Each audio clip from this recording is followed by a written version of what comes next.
అక్షరాలు, తెలుగులో లేని అక్షరాలు కనపడితే గుర్తుపట్టడం ఒక పద్ధతి. రెండో పద్ధతి ఏంటంటే,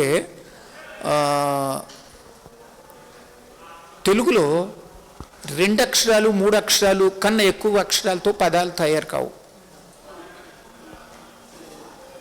ఇప్పుడు ఇలా ఇలా సంస్కృతంలో ఇంతకన్నా 4 అక్షరాలతో కూడా పదాలు తయారయ్యే అవకాశం ఉంది. అలాగే తెలుగుకి ఇతర భాషలకి తేడా ఏమిటంటే, ఇంకా గుర్తుపట్టుకోవాలంటే, పదం మధ్యలో దీర్ఘం వస్తే తెలుగు కాదు. పరాయి, కిరాయి, జులాయి ఇలాంటివేవో ఉంటాయి, హుషారు. పదం మధ్యలో దీర్ఘం వస్తే అది తెలుగు కాదు ఒకటి. ఇంకోటి ఏమిటంటే స్క, స్ట ఇలాంటి కాంబినేషన్స్ ఉన్నాయి. సంస్కృతానికి తెలుగుకి తేడా ఏమిటి అన్నావు అనుకో, నువ్వు గుర్తుపెట్టుకోండి, తెలుగులో ద్విత్వాక్షరాలు మాత్రమే ఉంటాయి పదాల్లో. అయితే వినండి అమ్మా, తెలుగులో ద్విత్వాక్షరాలు మాత్రమే ఉంటాయి అన్నది ఒక రూల్. అయితే కొన్ని మర్చిపోకూడదు మీరు. ఎలా అంటే, ఉదాహరణకి వస్తాడు ఉంది, తెలుగులో కాదా? మరి అక్కడ సంయుక్తాక్షరం ఉంది, ద్విత్వాక్షరం లేదు కదా, వస్తాడు అని ఉంది కదా. అంటే ఏవైతే వ్యాకరణ కార్యాలకు గురవుతాయో అవి మినహాయించి, వ్యాకరణ కార్యాలకు గురి కాని పదాల్లో ఎక్కడైనా సరే నీకు సంయుక్తాక్షరం కనపడితే అది తెలుగు కాదు. అంటే దీన్ని ఏమంటారంటే అమ్మా, వర్ణ సంయోజన నియమావళి అంటారు. ఏమంటారు? వర్ణ సంయోజన నియమావళి అంటే ఏంటి? ఒకానొక భాషలో ఇలాగే కలుస్తాయి పదాలు, ఇంకోలా కలవు అనే రూలు చాలా అజ్ఞాతంగా ఆ వ్యవహర్తలందరిలోనూ పనిచేస్తూ ఉంటుంది. దాని ప్రకారమే నడుస్తూ ఉంటాయి అవి. అంచేత మనకి పదమధ్యంలో దీర్ఘం ఉండదు, పదాంతంలో దీర్ఘం ఉండదు. ఎక్సెప్షన్స్ ఉన్నాయి. ఎలాగంటే బాబాయి, కుందేలు, తాబేలు, నేరేడు, పున్నాగా అంటే ఏమిటి? వృక్షవాచకాల్లో తోడేలు, కుందేలు వగైరా జంతువాచకాల్లో మినహాయింపు ఉంది. బహుశా ఇతర భాషల నుంచి వచ్చి ఉంటాయి. మన భాషకు చెందిన పదాల్లో అంటే నామవాచకాలు, జాతివాచకాలు కాని పదాల్లో ఎక్కడ ఉండదు, దీర్ఘం ఉండదు. అలా ఇవి గుర్తుపెట్టుకో. ఇలాంటివి మనం పరిశీలిస్తే తడతాయి.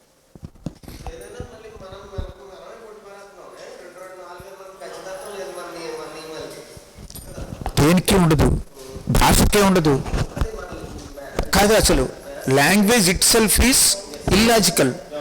ఏది? ఇప్పుడు లాంగ్వేజ్లో కూడా ఆధునిక లింగ్విస్టిక్స్ వాళ్ళు ఏం చెప్తారు, ఏ భాష కూడా పూర్తి లాజికల్గా ఉండదు, చాలా మట్టుకుంటుంది, మధ్య మధ్యలో వదిలేస్తుంటుంది. వస్తాడుకి ఆపోజిట్ రాడు ఏమిటి? అన్నిట్లాగా తింటాడు, తినడు లాగా ఉండొచ్చు కదా.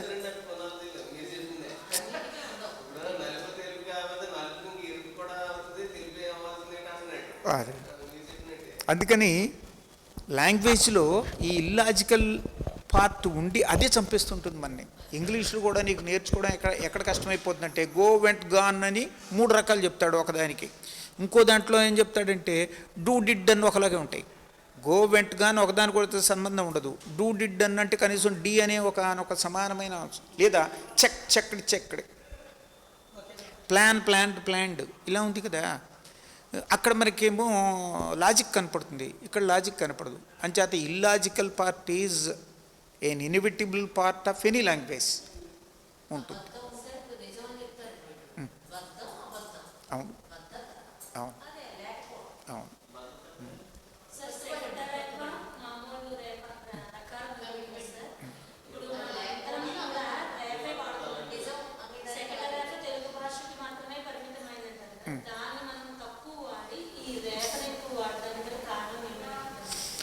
ఏం లేదమ్మా, ఇక్కడ జరిగింది ఏంటంటే, సెకండ్ ర్యాప్కి ఒకప్పుడు వేరే రకమైన ఉచ్చారణ ఉండేది,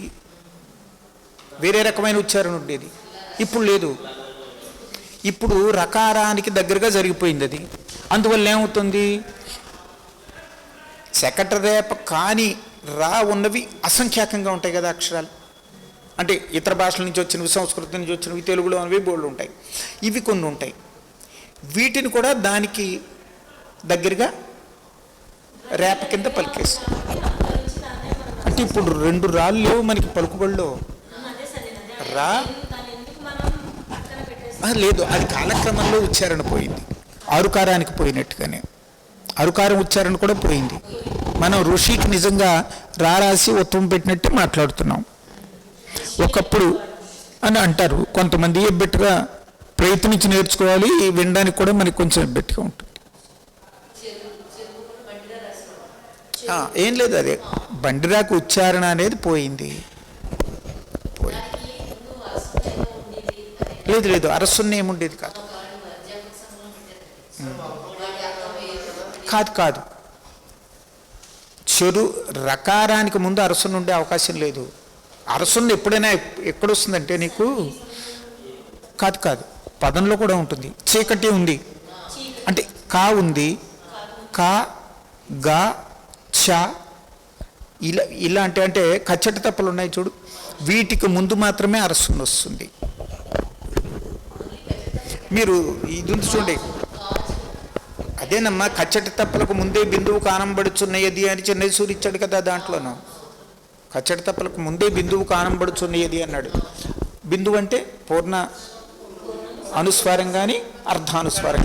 అమ్మ ఇదోటి గుర్తు, సంయమి ఉంది, సా యా మా మూడు తెలుగులో ఉన్నాయి కదా అంటే వర్ణ సంయోజన నియమావళి ప్రకారం యాకు ముందు సున్న రాదు తెలుగులో.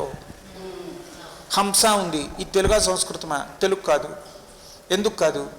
సాకు ముందు సున్న రావడం తెలుగులో వర్ణ సంయోజన నియమావళి కాదు. చెన్నైసూరి సూత్రం నీకు అది తెలుగులో కచ్చటి తప్పలకు ముందే బిందువు కానంబడుచున్నది అన్న సూత్రం నీకు వస్తే దాన్ని అప్లై చేసుకుంటూ పోతే బోల్డ్ పదాలు ఇవి సంస్కృతం, తెలుగు కాదని తెలిసిపోతుంది. చెప్పండి. దీర్ఘాంత పదాలు ఉర్దూలో చాలా ఉన్నాయి కదా.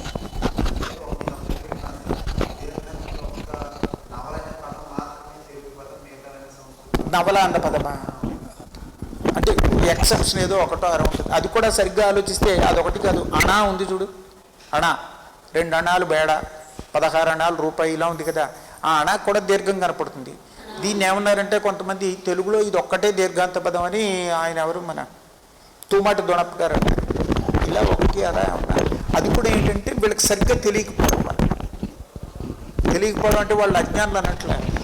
తూమాటి దొనప్ప గారు అద్భుతంగా కృషి చేసిన భాషా విషయంలో పండితులు. తెలియకపోవడం అంటే నేనేమంటున్నానంటే అప్పటికి దొరికిన ఆధారాల ప్రకారం ఈ పదం ఫలానా నుంచి వచ్చింది అని నిర్ధారించలేకపోవడం వల్ల. ఎక్కడ లాకి లా, అవును. ఇప్పుడు పెళ్ళిళ్ళందరూ స్త్రీలకి అన్ని దీర్ఘాలే అంటే ఏంటి? అది నేను సర్వీసులో చేరినప్పటి నుంచి చూస్తున్నాడు. వాడు లతకి అని రాయుడు, లతాకి. ఇప్పుడు ఇందిరను అని రాయుడు, వాడు ఇందిరాని వాళ్ళ నాన్న కోప్పడ్డాడని రాస్తున్నాడు కుర్రాడు. చెత్త విను, అలాగా నువ్వు తప్పన్నావు కదా. అతి కొద్ది రోజుల్లో తెలుగులో స్త్రీవాచకానికి చివరి దీర్ఘం ఉండడం అన్నది ఒక సిద్ధాంతంగా ఓ పద్ధతిగా స్థిరపడిపోతుంది. దాన్ని నువ్వు యాక్సెప్ట్ చేయాలి. నీ దాని కాకపోతే నీ నెక్స్ట్ తరం యాక్సెప్ట్ చేస్తుంది. ఎందుకంటే జనాన్ని నువ్వు ఏమి ఎంతమందిని దిద్దగలవు? నువ్వు ఏమీ దిద్దలేవు, వచ్చేస్తుంది.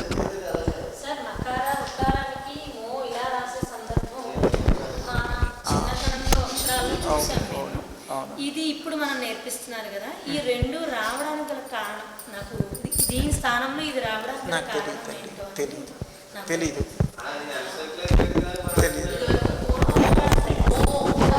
బాబు అందుకనే అలా కాదు, అందుకనే నాకు తెలియదు అనే సమాధానం నేను చెప్పే సందర్భాలు ఎన్ని వస్తే అంత సంతోషం. సార్ అది నాకు చాలా అవసరమైన విషయం సార్. ఎందుకంటే మనకు తెలియదని విషయాన్ని నిర్భయంగా ఒప్పుకోవడం చాలా గొప్ప విషయం. క్లాసులను టీచర్ అలా కాదు తల్లి, వినండి. టీచర్గా మనం క్లాసులో ఒక్కొక్కసారి తప్పు చెప్తాం. దాన్ని తప్పు అని ఏ సంకోచము లేకుండా నేను పొరపాటు పడ్డాను పలానది వాడు గుర్తించిన తర్వాత కాదు, గుర్తించకపోయినా సరే నేను నిన్న తప్పు చెప్పాను, ఇది కరెక్ట్ ఇది అని మనం చెప్పగలగడం అన్నది ఎంత తేలిగ్గా ఉంటుందో మనకి లెక్కలేదు. అందుకని అదొకటి నేర్చుకోవాలి. ఎప్పుడు నెవర్ బ్లఫ్. మో గురించి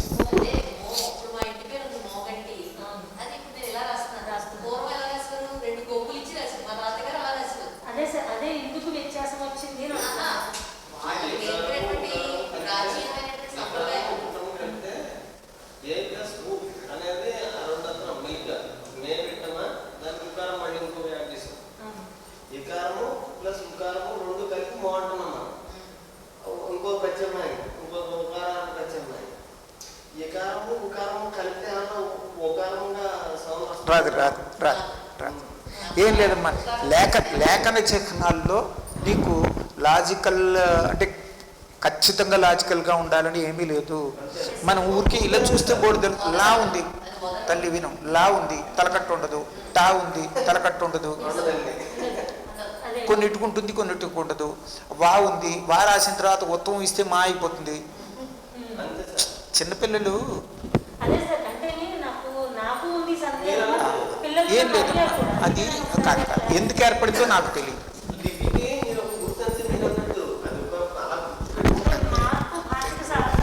ఇంకొకటి చెప్తాను. ఇప్పుడు నువ్వు తాటాకు పుస్తకాలు చూస్తే కొన్ని స్పెల్లింగ్స్ ఇప్పుడు చాలా వింతగా అనిపిస్తాయి. కాంతి ఉందనుకో, కా రాసి సున్న చుట్టి తీ రాసిన తర్వాత తావత్తిస్తాడు. చెంబు ఉందనుకో, చే సున్నా బూకి బావత్తిస్తాడు. మీరు ఎక్కడైనా సరే సున్న వస్తే సున్న తర్వాత ఉండే అక్షరానికి ద్విత్వం చేయడం అన్నది ఏ తాళపత్ర గ్రంథం చూసినా సరే మీకు యూనివర్సల్గా కనపడే విషయం. అంటే ఏంటి? అలాగే రకారం ఎప్పుడు చూడలేదు నేను. చక్రము ఉందనుకో వెలపల గిలక ఇవ్వడమే. గమ్మత్ ఏంటంటే ఈ వెలపల గిలక కర్ణాటకలో ఉంది. వెల్లపల్ల గిలక లేదా వలపల గిలకి కరెక్ట్ అనుకుంటా. వలపల కుడి పక్క, వలపల కుడి వైపు, వలపలి కరెక్ట్. వల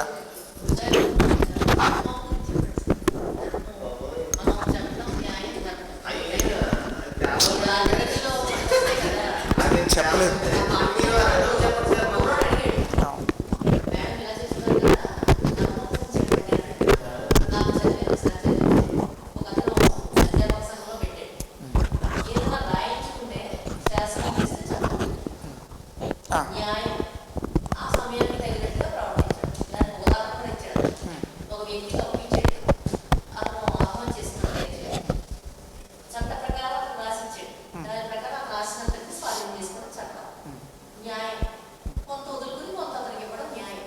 అది సరిపెట్టి రాస్తున్నాడు అతను, కరెక్ట్ కాదు.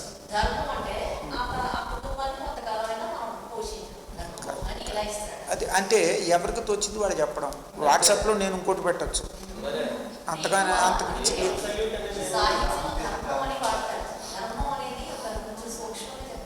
కాదు నాన్న. ఇప్పుడు ఆ ధర్మం ఏమిటి, ఏది ధర్మము ఏది అధర్మము అన్నది తేల్చడం చాలా కష్టమయ్యే.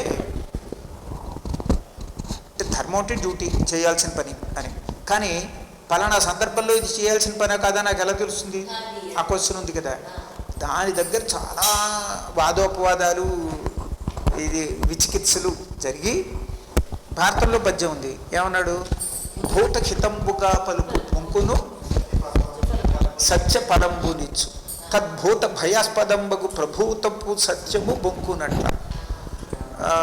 తర్వాత ప్రాణాతురుడైనచో పరిణయంబున ఎందున పొంకు పలుకు బొంకు సత్యాతిశయంబయండ్రు మహితాత్మక ఇట్టివి ధర్మ సూక్ష్మములని ధర్మవ్యాధి. ఇదిగో బాబు అలా కాదు, పద్యం కంటస్థ పెట్టి ఏమిటి ఉపయోగం అన్నావు కదా, పద్యం కంటస్థ పెట్టి ఏమిటి ఉపయోగం అన్నావు కదా, ఇప్పుడు చెప్తున్నా. భారతంలో ఇది అన్నాడు. ఏమన్నాడంటే, నువ్వు జీవులకి భయం కలిగించేటట్టు నువ్వు చెప్పే సత్యం కూడా అబద్ధం లాంటిదే.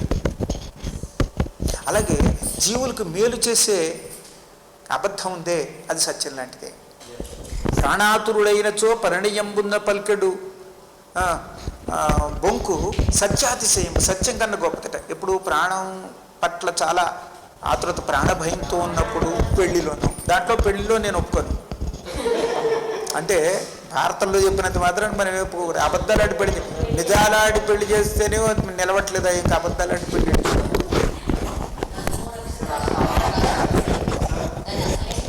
ఏం లేదమ్మా. ఎవరు నీ డ్యూటీ నువ్వు చేస్తే అది నిన్ను కాపాడుతుంది, నీ డ్యూటీ నిన్ను కాపాడుతుంది. అంటే బీ రైచస్, ఎప్పుడు మార్గాన్ని తప్పిపోకు. అయితే మళ్ళీ ఇక్కడ మార్గం అంటే ఏమిటి అని వస్తుంది. మార్గం అంటే ఏమిటి అంటే, అనవసరంగా వెళ్తున్నాము మనం, ఈ టీచింగ్ మెథడ్స్ వదిలేసి ఎట్టోపోతున్నాం. మార్గం అన్నది ఏమిటని తేల్చుకోవడమే అతి కష్టమైన విషయం. దాన్నే గాంధీ గారు మై ఎక్స్పెరిమెంట్స్ విత్ ట్రూత్ అని రాశాడు కదా. ఆయన ఉద్దేశం ఏంటి? సత్యంతో ఎక్స్పెరిమెంట్స్ ఏంటి అంటే ఆయన ఏం చేశాడంటే, నువ్వు లోతుగా చదివితే అక్కడెక్కడి నుంచి ఓ జైలు నుంచి రాశాడు, ఆశ్రమానికి లేఖలు రాశాడు. ఆ లేఖల్లో ఇవి డిస్కస్ చేశాడు. ఆయన ఏమన్నాడంటే, సత్యం అంటే ఆయన దృష్టిలో ఏమిటంటే అంతరాత్మ అన్నాడు. మై ఎక్స్పెరిమెంట్స్ విత్ ట్రూత్ అంటే నీ అంతరాత్మ ఏం చెప్తుందో దాన్ని నువ్వు ఆచరించడానికి ప్రయత్నించు, అది తప్ప నీకు దిక్కులేదు కనుక అని. సత్యం అంటే ఏమిటంటే నీ అంతరాత్మ ఏం చెప్తే అది. అయితే మై ఎక్స్పెరిమెంట్స్ అని ఎందుకు అన్నాడంటే, అంతరాత్మ చెప్పింది నిజం కావాలని రూల్ ఏమీ లేదు కాబట్టి. అంతరాత్మ ఎక్కడి నుంచి వచ్చి పుడుతుంది? నీ చుట్టూ ఉన్న, నువ్వు చిన్నప్పటి నుంచి ఏది మంచి అన్నారో ఏది చెడు అన్నారో అది వింటావు, లేకపోతే నీ అనుభవాన్ని బట్టి కొన్ని సరి చేసుకుంటాను. కాదు వీళ్ళు చెప్పారు కానీ తప్పు అని అనుకుంటాను. వీటన్నింటి సారమే అంతరాత్మ. కొడవటిగట్టు కుటుంబంలో ఏమంటాడంటే, ఓ చోట చాలామంది అంతరాత్మలకి కనీసపు ఇంగిత జ్ఞానం కూడా ఉండదు. ఈ అంతరాత్మ అన్నది ఏదో భగవంతుడు అన్నట్టు మాట్లాడతారు ఏమిటి అంటాడు. ఏదమ్మా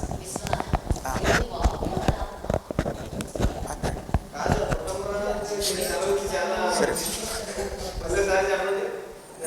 అదే ఏం లేదు. అంతరాత్మ అన్నది దాని అంతటది ఉండదు. అది ఎక్కడి నుంచో దేశకాలాతీతంగా వచ్చి మనలో జ్వరబడింది కాదు. మనం చిన్నప్పటి నుంచి అమ్మ ఏం చెప్పింది, నాన్న ఏం చెప్పాడు, చుట్టుపక్కల వాళ్ళు ఏం చెప్పారు, పుస్తకాల్లో ఏం చదువుకున్నాం, టీచర్లు ఏం చెప్పారు, ఇలాంటి వాటన్నిటి సారాంశంగా. ఇంకోటి, చెప్పిన వాటిలో మనం ఏం నమ్ముతున్నాము, కొన్ని నమ్మం, ఏం నమ్మట్లేదు. వాటన్నిటి బట్టి ఏర్పడిన మంచి చెడులకు సంబంధించిన ఒకానొక రాశి. ఆ రాశి పరమసత్యం కాదు. అందుకనే గాంధీ ఏమన్నాడంటే, మై ఎక్స్పెరిమెంట్స్ విత్ ట్రూత్ అన్నాడు. అంటే నేను అప్పటికి ఏది నమ్ముతున్నానో దాన్ని చేసుకుంటూ వెళ్ళాను. అది నాకు నిజం కావచ్చు, తప్పు కావచ్చు, దాన్ని నేను మార్చుకుంటూ వెళ్ళాను. సరే, ఎందుకు బోధన పద్ధతులు ఏంటి? అయిపోయినట్టేనా? మళ్ళీ మనం కాదు,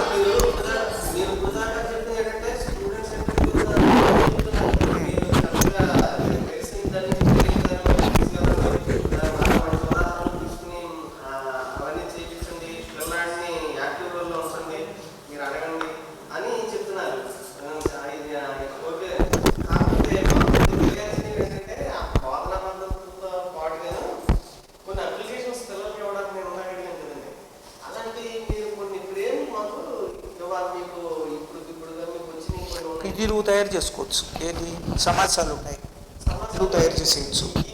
అది ఎవరైనా డిపార్ట్మెంట్లో ఒకళ్ళంటే కాదు, అది నిధి కింద పెరగాలన్నా. అలంకారాలు ఒక్క నిమిషం. ఇప్పుడు అలంకారాలు ఉన్నాను చూడండి, అవి కానీ సమాసాలు కానీ సందులు కానీ ఒక నిధి కింద ఒక పెద్ద లిస్టు ఉండాలి. మనం ఒకళ్ళు ఇచ్చిపుచ్చుకునే ఇది కూడా ఉండాలి. అప్పుడు ఏమవుతుందంటే స్టూడెంట్కి చెప్పడం చాలా ఈజీ. సూత్రం చెప్పి తర్వాత ఎగ్జాంపుల్ చెప్పి వాడిని ఇబ్బంది పెట్టాలి. చాలా కష్టపడుతున్నారు పిల్లలు, ఎంత కష్టపడతారు. ఎగ్జాంపుల్ ఇచ్చి వెళ్ళినప్పుడు నీకు అర్థం, ఓహో ఈ సూత్రం దీనివల్ల తయారైంది,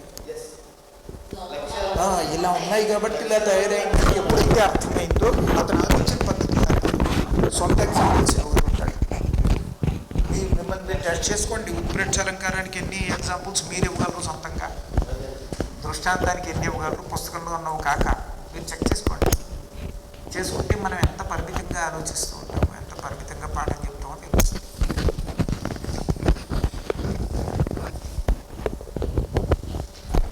హనుమంతుడు సముద్రంలో దాటాను. మహాత్ములకు అసాధ్యమైన కార్యం లేదు కదా, తప్ప ఇంకొకటి ఎవరేవు.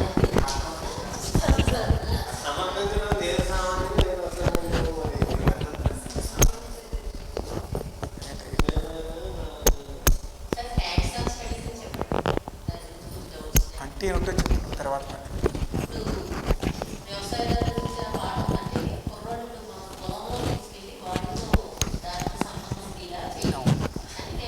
అవును,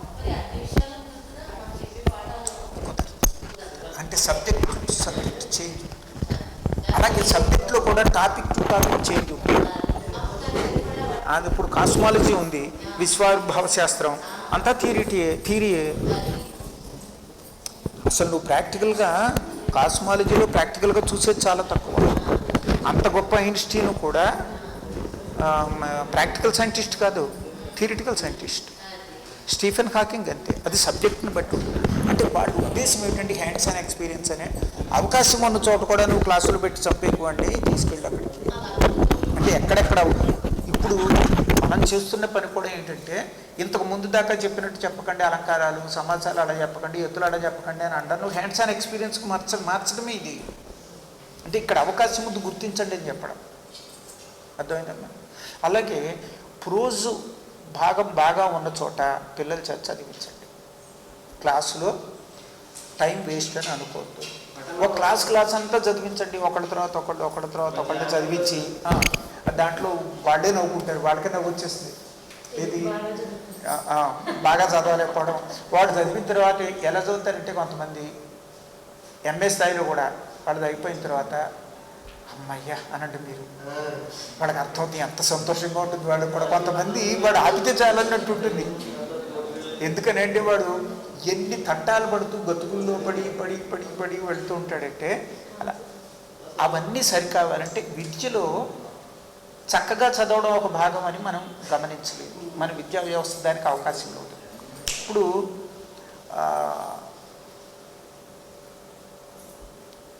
దానివల్ల ఉపయోగం ఏమిటి? మన విద్యా వ్యవస్థలోనే దానికి భాగం లేదు కదా అంటే, ఒకటి అది వాడి జ్ఞానంలో ఒక అనివార్యమైన భాగం కాబట్టి అన్నది ఒకటి. రెండోది ఏంటంటే, మన విద్యా వ్యవస్థకి అది పనికి రాకుండా పోదు. వాళ్ళు అడగట్లేదు, కానీ వాడు to be able to face the examination with much more confidence and efficiency, he should learn this. అర్థమైందమ్మా? అది లేకపోతే ఏం రాదు. అవసరమైతే డిక్టేషన్ ఇవ్వండి ఎంఏ పిల్లలకి, ఇచ్చాను కదా. మిమ్మల్ని ఘోరంగా అవమానిస్తాను చూడండి ఇప్పుడు అని వాళ్ళకి డిక్టేషన్ ఇచ్చాను. వాళ్ళందరూ ఏం చేస్తారేమిటో అనుకున్నారు. డిక్టేషన్ రాసి మీరు 2 తప్పులు రాస్తారు చూపిస్తాను చూడండి అని. అలాగే కొంచెం వాళ్ళని కిందకి తీసుకురావడానికి నీకు అక్షరాలు అని కూడా అంటారు. గట్టిగా మాట్లాడితే మీలో కూడా కొంతమందికి అక్షరాలు రావు. ఉదాహరణ చెప్తాను నేను. ఇప్పుడే నిరూపించేస్తాను. మీరు నిరూపించుకోవచ్చు, మిమ్మల్ని అవమానపరచక్కర్లేదు ఎవరు. ఖా ఖా గా ఘా తర్వాత ఏమిటి అక్షరం? అంటే మరి దీనికి ఉన్నది 0 కానీ 1 కానీ మార్కు. 0 మార్క్ అయినా ఇవ్వాలి, 1 అయినా ఇవ్వాలి. చాలా ప్రమాదకరమైన పరిస్థితి ఇది.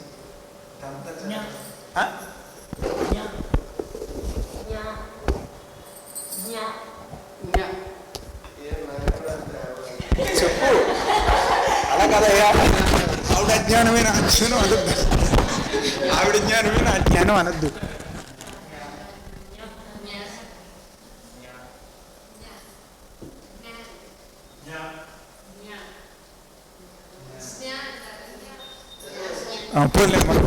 కాదు, నేను ఇక్కడ కూర్చోడానికి కనీసం ఒక్క పారామీటరు అర్హత ఇచ్చింది నాకు.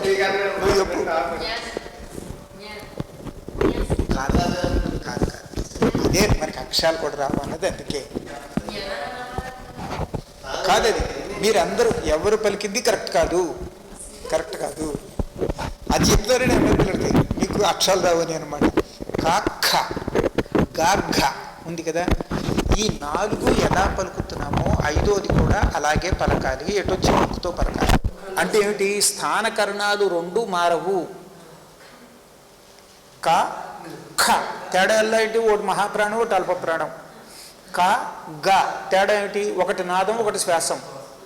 స్థానకరణాలు ఒకటి. గా పలికినప్పుడు నువ్వు నాదంగా పలుకుతున్నావు, కా పలికినప్పుడు శ్వాసంగా పలుకుతున్నావు. క ఖ క గ గా ఘ. గాకి తేడాల్లో మహాప్రాణం ఒకటే, గాలి ఎక్కువ వదలడం ఒకటే. అంచేత స్థానకరణాలు ఇలాగే ఉంచి ముక్కుతో పలికే ఒక అక్షరం ఉంది, అది పట్టుకోవాలి. కాదు, వినండి. కా ఖ గా ఘ ङ చిన్నదయ్యా. ఏం లేదు తల్లి. కాయ ఎలా పలుకుతున్నావు, గాయ ఎలా పలుకుతున్నావు? అలాగే పలుకుతున్నాను. నాలుక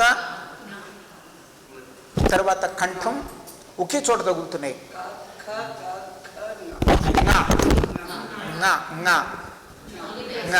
ఇది మీరేం చేయొచ్చంటే ఇంటికి వెళ్ళి గంగ అనే పదం ఉంది కదా, ఆ గాకు ముందున్న సున్నా ఇదే. సున్నా అంటే ఒక అక్షరం కాదు, గుర్తుపెట్టుకోండి. సున్నా is a representative for 5 letters. అంటే చాకు ముందు ఆ అనునాసిక అక్షరానికి రిప్రజెంటేటివ్, కాకా గాగాలు ముందు నాకి. సంస్కృతంలో అలా రాస్తారు. సంస్కృతంలో ఇంటికి మీరు ఏం చేయాలంటే ఇంటికి వెళ్ళిన తర్వాత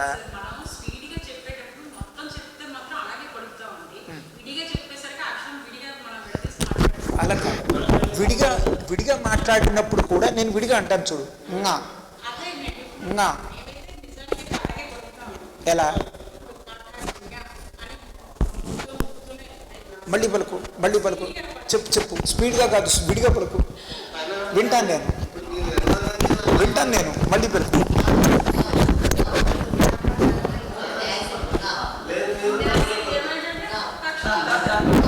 అలా కాదండి, విడిగా పలుకు, కలిపి పలుకుపోని.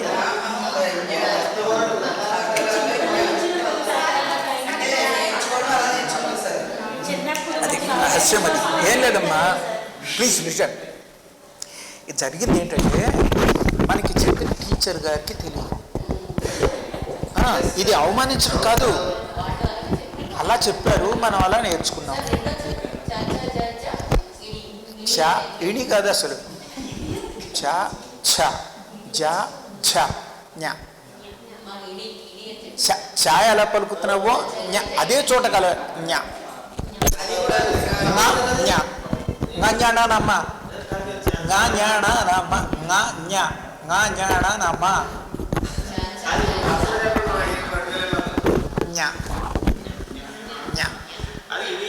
నాకు యావత్ ఇవ్వడం కాదు, జ్ఞానమ్మ. అది తాళవ్యం కాబట్టి యకార శబ్దం ఉచ్చారణ అక్కడ కలిసి ఉంటుంది. దాంట్లో తాళవ్యం కదా, చాచ్చ జాజ్యాల తాలువుతో పలికేవి కదా, అందుకని చాచ్చ జాఝ జ్ఞ, కాఖ గాఘ ంగ ంగ ంగ. అర్థమైందమ్మా? ఇంటికి తల్లి ఓ చిన్న విషయం చేయి. వెళ్ళిన తర్వాత గంగా అని పదం రాసుకోండి.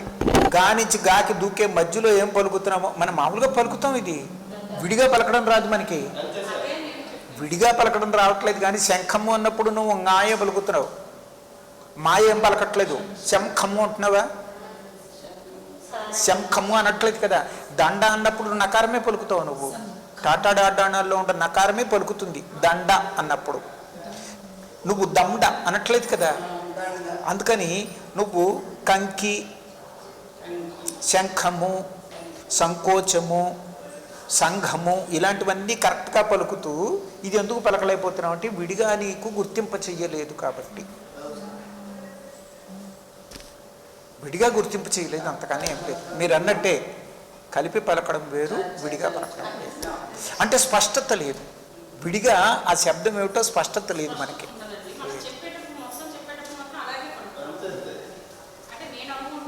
కాదు మొత్తంగా పలికేటప్పుడు కూడా మీరు ఏం చేస్తున్నారు, ఒక కంబైన్డ్ వర్డ్ కాకుండా అక్షరమే పలుకుతున్నారు కాబట్టి ఈ తప్పే పలుకుతారు. అక్కడ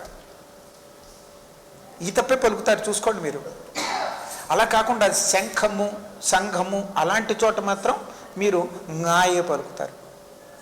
అది ఒక కంబైన్డ్ సెట్. అది కాఖగాఘంగా అన్నప్పుడు మీరు విడి అక్షరాలు పలుకుతున్నారు కాబట్టి చివరికి వచ్చేసరికి మీ ఆజ్ఞలో ఇంకోటో ఏదో వచ్చి కూర్చుంటుంది, అక్కడ జ్ఞా వచ్చి కూర్చుంటుంది. అది సరే వదిలేయండి.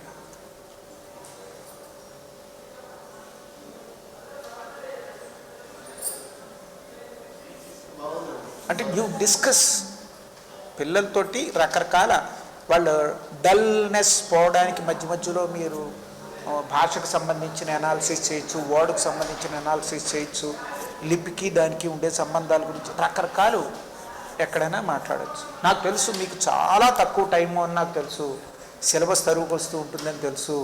పిల్లలేమో చెప్పారులే తెలుగు కూడా కాకి పిచ్చిగా కాదు రాస్తే పాస్ అవుతాం అన్న స్థాయిలో వాళ్ళు అలా పాస్ చేస్తున్నాం కూడా కదా. ఇవన్నిటినీ అధిగమించి చెప్పాల్సి రావడమే. మరి ఇందాక అనుకున్నట్టుగా అర్హత ఉండి కోరిక ఉండి ఎదురుగుండా కూర్చుంటే మనకి సన్మానం చేసినట్లు లెక్క. ఎంత విందు భోజనం తిన్నట్టు ఉంటుంది కదమ్మా. అలాంటి స్టూడెంట్ దొరికితే చెప్పడం ఎంత సంతోషంగా ఉంటుంది మనకి.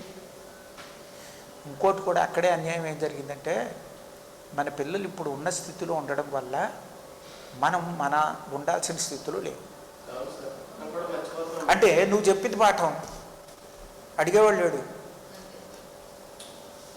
కొంతమంది పిల్లలు క్లాసులో ఉంటే లెక్చరర్కి పాఠం చెప్పడం భయం వేసే పరిస్థితి ఉండాలి. మాతో చెప్పాడు ఆయన, నరసింహారావు గారని, ఆయన దీంట్లో పనిచేసి వచ్చాడు, ఎక్కడ రిషి వ్యాలీ స్కూల్లో పనిచేసి వచ్చారు, టీచర్గా పనిచేసి 8th క్లాస్ 8th క్లాస్కి నేను పాఠం చెప్పడానికి వెళ్తే ఒళ్ళు దగ్గర పెట్టుకుని వెళ్ళేవాడిని మాస్టర్ ఉన్నాడు ఆయన.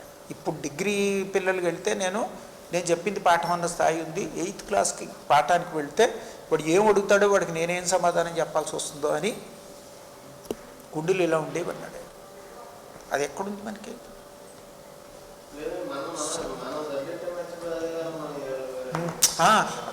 కరెక్ట్. ఇప్పుడు నేను మీరు ఇంకా అదృష్టవంతులయ్యా, స్పెషల్ తెలుగు ఎంఏలు ఉన్న సంస్థలో పనిచేస్తున్నారు. నేను 2005 దాకా 84 నుంచి 2005 దాకా 19 సంవత్సరాల పాటు కేవలం జనరల్ తెలుగు మాత్రమే ఉన్న సంస్థల్లో పనిచేసి నన్ను నేను ఆ స్థాయికి పడిపోకుండా చూసుకోవడానికి శీర్షాసనాలు వేయాల్సి వచ్చింది. అర్థమైందా? ఎప్పుడైనా గుర్తుపెట్టుకోండి, మీ స్థాయి మీరు నిలబెట్టుకోవడమే జీవితంలో అన్నిటికన్నా కష్టమైన విషయం. As a human being also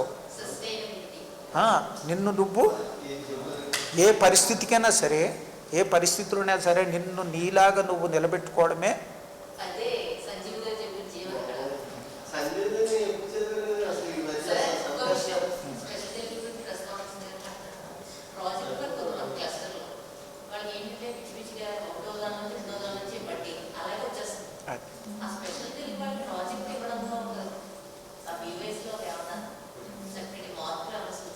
అలా కాదమ్మా, వాళ్ళు అలా ఇచ్చారంటే నీకు ఎంత అవకాశం ఇచ్చారు, నువ్వు ఉపయోగించుకో. 1 నుంచి కాదమ్మా, 1 నుంచి కానీ 2 నుంచి కానీ ఏదో ఇవ్వండి అన్నారు కదా వాళ్ళు.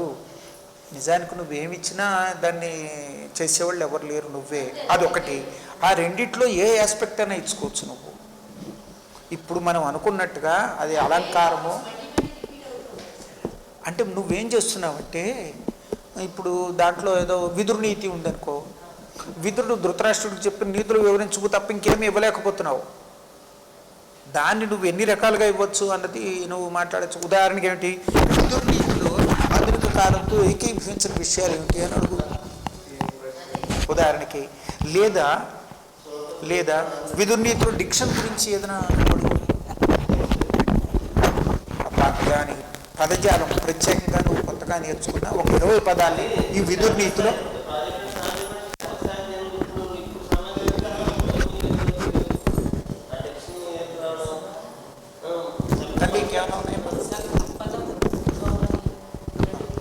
సంస్కారము సంస్కృతి లాగా ఏమీ లేదు. ఇదిగో దీని గురించే చెక్కూరు రామారావు గారు ఏం చేసేవారంటే, ఆయన వ్యాసాలు రాసినప్పుడు ఎక్కడైనా ఒక పదం వాడుతుంటే దాన్ని ఒక్కొక్కళ్ళు ఒక్కొక్క అర్థంలో చెప్తూ ఉండడం అది ఉన్నాయి కదా, అందుకని నేను ఈ అర్థంలో వాడుతున్నాను అని ఒక మాట రాసి తర్వాత వ్యాసం రాసేవాడు. ఎంత ప్రెసైజ్గా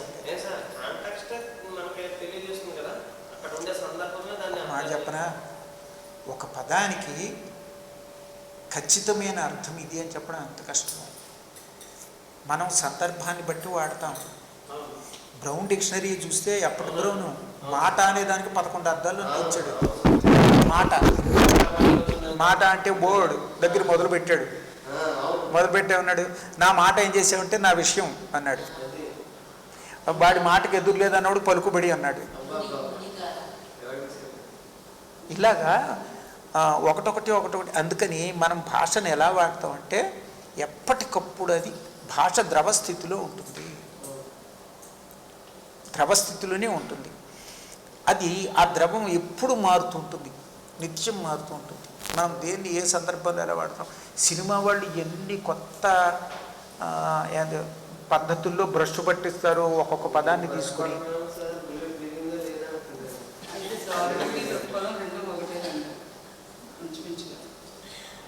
కాదమ్మా, కాదు. దృక్పథం అంటే ఏమిటి? చూసే పద్ధతి.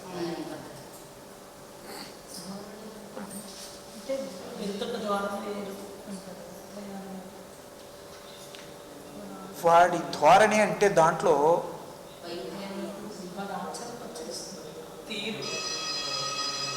కొంచెం తేడా ఉంది. అయితే ఒకటి, నువ్వు ఏం పాడదలుచుకున్నావో నీ పదం నీ రచనల్లోనే వస్తుంది. ఈ సమస్య మాట్లాడేటప్పుడు రాదు. అంటే ఆధునిక దృక్పథాలు అన్నారు, ఆధునిక ధోరణులు అంటున్నారు. వాడుతున్నారు. డిస్క్రిమినేషన్ లేదు, లేకుండా వాడుతున్నారు. ఇండిస్క్రిమినేట్గా వాడుతున్నారు. ప్రక్రియ అనే మాట అలాగే వాడేస్తున్నాను. ప్రక్రియ లాంటి పెద్ద పదాన్ని మనకి టెక్నికల్ టర్మ్స్ తక్కువ తెలుగులో లూజ్గా వాడతాం.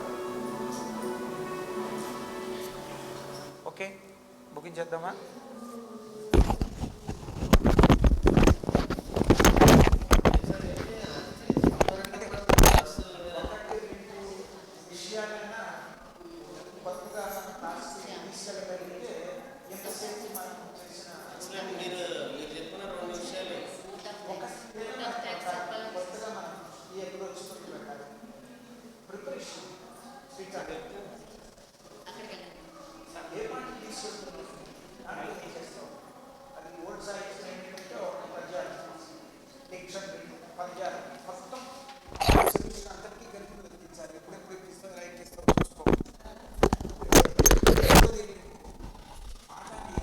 వెళ్ళడం, పద్యం మొదలుపెట్టి అర్థం చెప్పడం దాకా చెయ్యాలి. ఆ పాఠాన్ని ఏమో ఆనందించవచ్చు చెప్పు, మొత్తం దాన్ని జస్ట్ అలాగా నువ్వు ఎక్స్ప్లెయిన్ చేసుకుంటూ ఆ వెలుబుత్తూరు అన్నని ఇందాక అనుకున్నాను చూడు, ఉందనుకో, ఉంటే ఏం చెప్తున్నాడు, ఎలాంటి దృశ్యాలు ఆవిష్కరిస్తున్నాడు, ఒక ఊరిని నీ కళ్ళకు కట్టించడానికి శ్రీకృష్ణదేవరాయలు ఏమేమి ఆవిష్కరిస్తున్నాడు, ఏమేమి చిత్రిస్తున్నాడు అన్నవి నువ్వు చక్కగా మాట్లాడుతుంటే, ఒరే బాబు ఇప్పుడు వెలుబుత్తూరు అని ఒక ఊరిని మనం తయారు చేస్తున్నాం. దాంట్లో మొదటి పద్యం ఏమో దాంట్లో గుడి గురించి చెప్పింది, ఒక గుడి ఇక్కడ పెట్టండి, ఇదిగో ఇక్కడ గుడి. ఇప్పుడు తర్వాత ఏం చెప్పాడంటే ఊరు బయట వరిమళ్ళు గురించి చెప్పాడు, ఇక్కడ ఉంటాయి ఇవి అని. జస్ట్ మాకు ఒక కెమిస్ట్రీ మాస్టర్ ఉన్నారు సుబ్బారావు గారని, ఆయన బోధన పద్ధతులు అంటే ఆయనకి నేను ఎక్స్పెరిమెంట్ చేసి చూశాను కూడా, చాలా గొప్పవాడు. ఆయన ఏం చేసేవాడంటే తేవడం డస్టరు పీసప్ చెక్క అన్నీ పట్టుకొచ్చేవారు, కెమిస్ట్రీ పెట్టేవారు, టేబుల్ మీద ఇలా అనుకుని చేతులు ఇలా అనుకుని కూర్చుని. ఇప్పుడు మనం బెంజీన్ స్ట్రక్చర్ చూద్దాం. ఏంటి బెంజీన్ స్ట్రక్చర్ చూద్దాం. రైట్, బెంజీన్లో కార్బన్లు ఎన్ని కార్బన్లు ఉంటాయి? 6 కార్బన్లు. సి సి సి బోర్డు మీద కాదు పెట్టేవాడు. పెట్టిన తర్వాత కార్బన్ వ్యాలెన్స్ ఎంత అంటే కార్బన్ ఎన్ని అణువులతోటి జతగా కూడగలదు అని 4. కార్బన్ వ్యాలెన్సీ 4 కదా. అంచేత మనం ఏం చేయాలి, ఈ సికి 4కి సమాధానం చెప్పాలి, లేకపోతే దానికి స్టెబిలిటీ ఉండదు, అస్థిరమైపోతుంది అని చెప్పి ఇటు ఇంకో సి తోటి ఒక బాండ్ ఏర్పడింది, ఇటు ఇంకో సితో బాండ్ ఏర్పడింది. అంచేత ఏమైపోయింది,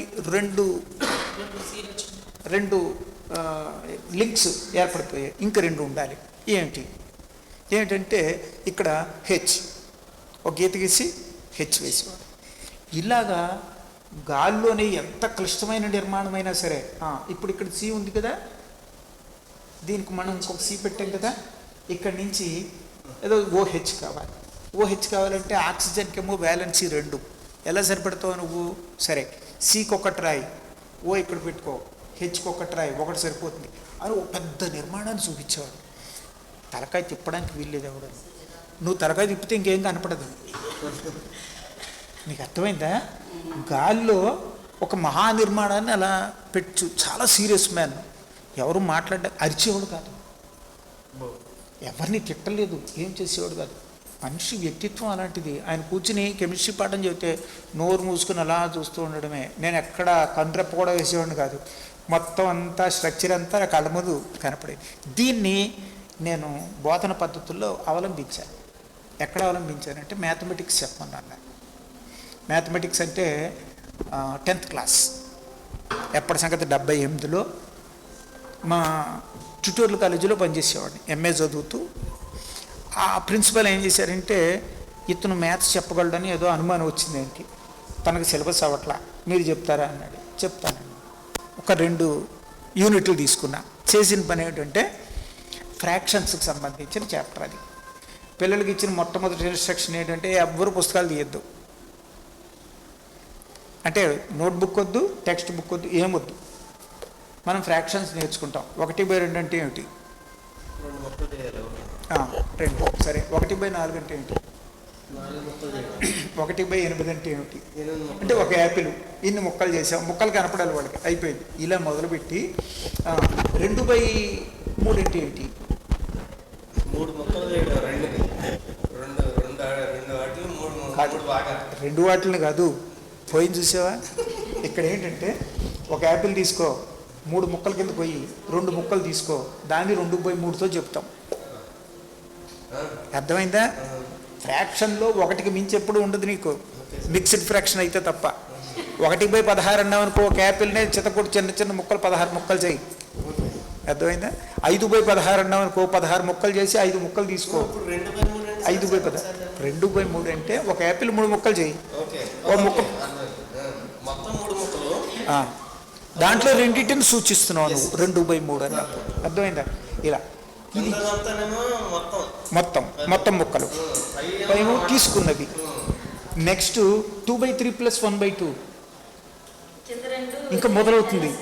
ఇంకా రాను ఏమవుతుంది, కాంప్లెక్సిటీ పెరుగుతుంది. మొత్తం చాప్టర్ అంతా కూడా ఏ కాంబినేషన్స్ వస్తాయో అవన్నీ ఒకటొకటి ఈక్వలైజ్ చేయడం ఎలాగా, పైన కలపడం ఎలాగా, కింద కలపడం ఎలాగా వగేరారు. దీన్ని మొత్తం చేసి పారేస్తే ఇది ఆ పిల్లలకు ఆశ్చర్యం అనమాట. నాకెవరు గురువు గారు? మా సుబ్బారావు గారు, కెమిస్ట్రీ సుబ్బారావు గారు. అందుకని నేను చాప్టర్ అంతా చెప్పేశాను. ఇప్పుడు పుస్తకం తీయండి. మొదటిది చదవడం. చెప్పు, ఏమంటున్నాడు? తర్వాత ఏమైంది? వాడు యాపిల్ అండు పని అంటాడు. ఒక పని ఒకడు 3 రోజుల్లో చేస్తాడు, ఒకడు 5 రోజుల్లో చేస్తాడు అంటాడు. ఏమీ కంగారు పడకండి. 1 రోజులో ఎన్ని చేస్తాడు వాడు అంటే 3 రోజుల్లో పని మొత్తం అయిపోతుంది కాబట్టి 3 ముక్కలు చేసుకున్నాడు పనిని. 1వ రోజు 1 ముక్క చేశాడు అంటే 1/3. ఈ 3 ఏం చెబుతుంది? వాడికి 3 రోజులు కావాలని చెబుతుంది. 1 ఏం చెబుతుంది? ఈ వాడు అయిపోతున్న పని చెప్తుంది.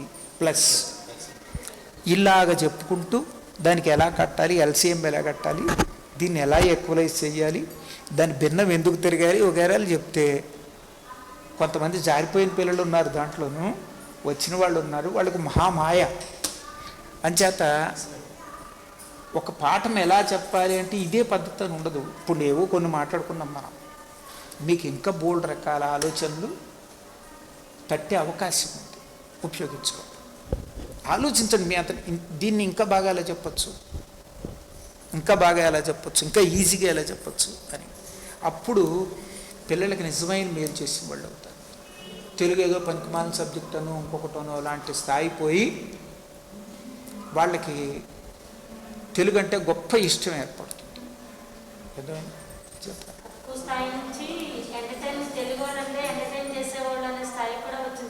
అవును,